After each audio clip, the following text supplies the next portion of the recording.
হৃদয় পানে হৃদয় টানে, নয়ন পানে নয়ন ছোটে। দুটি প্রাণীর কাহিনীটা এইটুকু বই নয় কোমোটে। শুক্ল সন্ধ্যা চৈত্র মাসে হেনার গন্ধ হাওয়ায় ভাসে। আমার বাঁশি লুটায় ভূমে, তোমার কোলে ফুলের পুঁজি। তোমার আমার এই যে প্রণয়, নিতান্তই এ সোজাসুজি। বাসন্তী রং বসনখানি নেশার মতো চক্ষে ধরে। তোমার গাঁথা জুথির মালা স্তুতির মতো বক্ষে পড়ে। একটু দেওয়া, একটু রাখা, একটু প্রকাশ, একটু ঢাকা, একটু হাসি, একটু শরম, দুজনের এই বোঝাবুঝি। তোমার আমার এই যে প্রণয়, নিতান্তই সোজাসুজি। মধুমাসের মিলন মাঝে মহান কোনো রহস্য নেই। অসীম কোনো অবোধ কথা যায় না বেঁধে মনে মনে। আমাদের এই সুখের পিছু ছায়ার মতো নাইকো কিছু।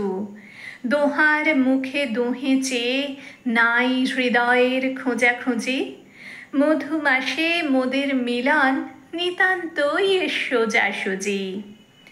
ভাষার মধ্যে তলিয়ে গিয়ে খুঁজিনে ভাই ভাষাতীত। আকাশ পানে বাহু তুলে চাহিনে ভাই আশাতীত। যেটুকু দিই, যেটুকু পাই, তাহার বেশি আর কিছু নাই। সুখের বক্ষ চেপে ধরে করিনে কেউ জোঝাজুঝি। মধুমাসে মোদের মিলন নিতান্তই সোজাসুজি। শুনেছিনু প্রেমের পাথার নাইকো তাহার কোনো দিশা। শুনেছিনু প্রেমের মধ্যে অসীম ক্ষুধা, অসীম তৃষা। বীণার তন্ত্রী কঠিন টানে ছিঁড়ে পড়ে প্রেমের টানে। শুনেছিনু প্রেমের কুঞ্জে অনেক বাঁকা গলি ঘুঁজি।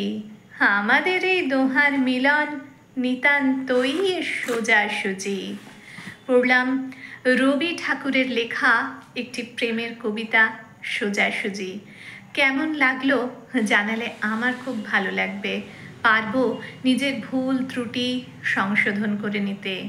আর আপনাদের তো সঙ্গে থাকতেই হবে, মানে অনুরোধ রইল। তাই যদি ভালো লাগে আমি তনুশ্রী চ্যানেলটি সাবস্ক্রাইব করার অনুরোধ রইল। ভালো থাকবেন, লাইক কমেন্ট এবং শেয়ার করে এই ছোট্ট চ্যানেলটিকে বড় করে দেওয়ার গুরু দায়িত্ব কিন্তু আপনাদের সকলের। সুস্থ থাকবেন, শান্তিতে থাকবেন, আনন্দে থাকবেন। ধন্যবাদ আপনাদের সকলকে আরও একবার আমি তনুশ্রী চক্রবর্তীর পক্ষ থেকে।